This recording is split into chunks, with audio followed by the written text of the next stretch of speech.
اعوذ باللہ من الشیطان الرجیم، بسم اللہ الرحمن الرحیم۔ لائف فیوز اسرار قریشی کی ایک اور نشست کے ساتھ میں حاضر ہوں۔ اللہ پاک مجھے اچھی بات عطا فرمائے اور اس بات کو آپ تک اچھے طریقے سے پہنچانے کی توفیق عطا فرمائے، آمین۔ لفظ تو لفظی ہوتے ہیں اور لیکن لفظوں کی انٹرپریٹیشن بدل جاتی ہے کچھ وقت کے ساتھ۔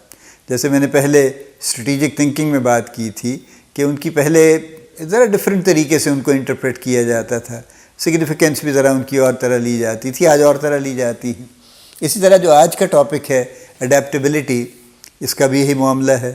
اڈیپٹیبلٹی نہ لفظ نیا ہے نہ اس کا استعمال نیا ہے، اور یہ گفتگو بہت چل رہی ہے، ہر کسی کو کہا جاتا ہے آپ اڈیپٹیبل ہوں، اڈیپٹیبل ہوں، اڈیپٹیبل ہوں۔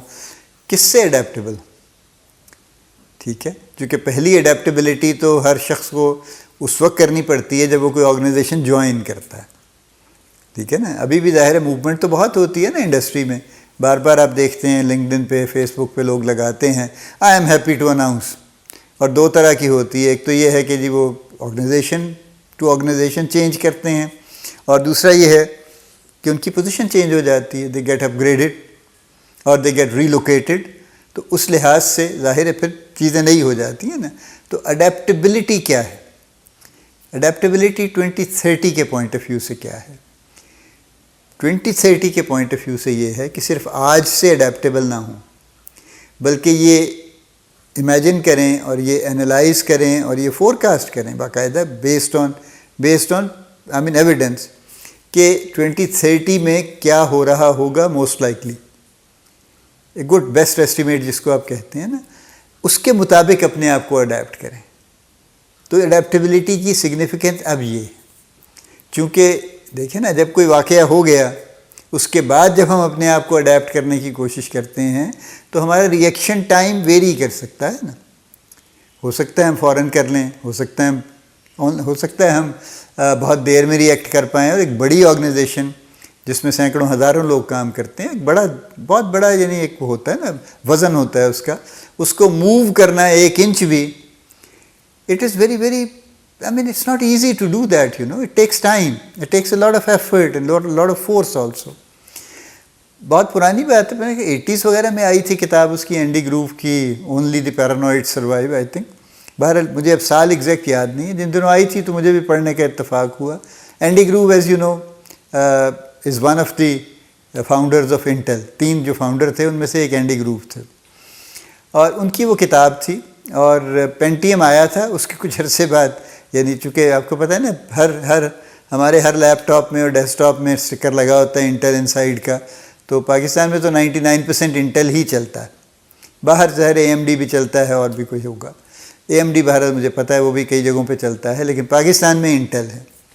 تو جو پروسیسنگ ہے ساری وہ تو انٹل کرتا ہے نا ہر کمپیوٹر میں۔ تو پینٹیم نیا آیا تھا اس زمانے میں، اور اینڈی گروو نے بات اپنی کتاب شروع ہی یہاں سے کی ہے کہ وہ کہتے ہیں کہ جی ہمیں کسی کو میتھمیٹیشین تھا جو بھی تھا، اس نے ہمیں خبر دی کہ جناب آپ کا جو پینٹیم ہے نا وہ ایک فلاں لیول پہ جا کے پتہ نہیں کون سے، یعنی بہت ہی کوئی خطرناک جگہ پہ جا کے اس میں ایک فلوٹنگ ایرر آتا ہے۔ میں ایکسپلین نہیں کر سکتا، یہ میتھمیٹکس کی ٹرم ہے، یہ میتھمیٹیشین ہی جانتے ہیں کہ فلوٹنگ ایرر کیا ہوتا ہے۔ بہرحال تو میرا اور آپ کا یہ سمجھنا بھی ضروری نہیں ہے، but it was some thing which was a critical mistake of the processor, ٹھیک ہے۔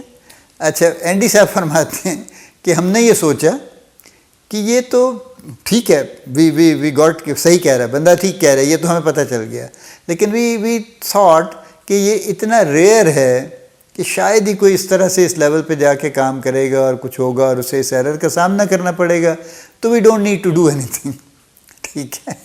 اس موصوف نے یہ کیا کہ انہوں نے یہ خبر یوں کر کے پھیلانا شروع کر دی، اور پھیلتے وہ کہتے ہیں جی ایک دن ہوا یہ چند دن کے اندر کہ صبح سے شام تک ہمارے فون بجے، اور سب اب ظاہر ہے وہ کہہ رہے ہیں کہ جی اب ہمیں ریپلیس کر کے دیں آپ، کیوں کہتے ہیں ہم نے ایرر تو ٹھیک ہے اپنے انٹرنلی کریکٹ کر لی اس میں، لیکن یہ کہ اب سب کے پروسیسر اب ریپلیس کر کے دیں، کیونکہ اب سینٹرلی اس وقت تو یہ نہیں تھا کہ وہاں سے بیٹھے آپ انٹرنیٹ سے ٹھیک کر دیں اس کو۔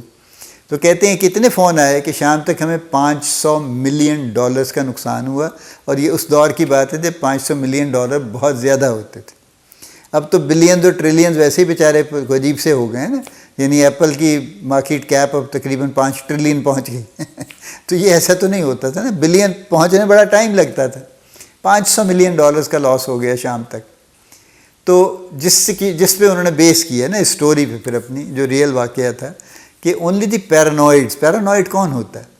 جو سارا وقت تھوڑا خوف زدہ رہتا ہے نا، مستقبل کے اندیشے اس کو گھیرے رکھتے ہیں. پیرانوئی یہی ہوتا ہے نا، ہو یہ نہ ہو جائے، فلاں نہ ہو جائے، یوں نہ ہو جائے، شاید یہ دیوار گر پڑے گی، شاید وہ ایکسیڈنٹ ہو جائے گا، شاید یوں ہو جائے گا. خطرے ہی اس کو نظر آتے ہیں، اچھی چیزیں نظر نہیں آتی. لیکن وہ پیرانوائڈ انہوں نے اس سینس میں یوز کیا ہے کہ جو لوگ اس طرح کی چیزوں کو پہلے سے دیکھتے ہیں اور دیکھتے رہتے ہیں، وہ اپنا پہلے سے بچاؤ بھی کرتے رہتے ہیں. تو بات جہاں سے شروع ہوئی تھی وہ یہ ہے کہ آج کے مطابق اڈیپٹ کرنا ایک چیز ہے. آج سے 4 سال کے بعد کیا ہو رہا ہوگا، یا سے اگلے سال، اس سے اگلے سال، اس سے اگلے سال. تو اڈیپٹیبلٹی ایک فکسڈ چیز نہیں ہے. اڈیپٹیبلٹی ایک ڈائنامک پروسیس ہے اور یہ چلتا رہے گا. یہ ہم یہ نہیں کہہ سکتے کہ یار ابھی تو میں نے 2 سال پہلے تو میں نے اتنا کچھ میں نے اڈیپٹ کر لیا ہے، تو اب آپ پھر مجھ سے کہتے ہیں. آپ کو ہر روز تو نہیں، لیکن ہر کچھ عرصے کے بعد آپ کو اڈیپٹیبل ہونا چاہیے اور اڈیپٹ کرتے رہنا چاہیے. اور 2030 میں جانے کے لیے یہ انتہائی ضروری، یہ بھی ایک سکل ہے جو آپ کے پاس ہونا چاہیے. اللہ پاک آپ کو بڑی کامیابیاں عطا فرمائے. اللہ پاک آپ کا حامی و ناصر ہو، ہم سب کا حامی و ناصر ہو. آمین.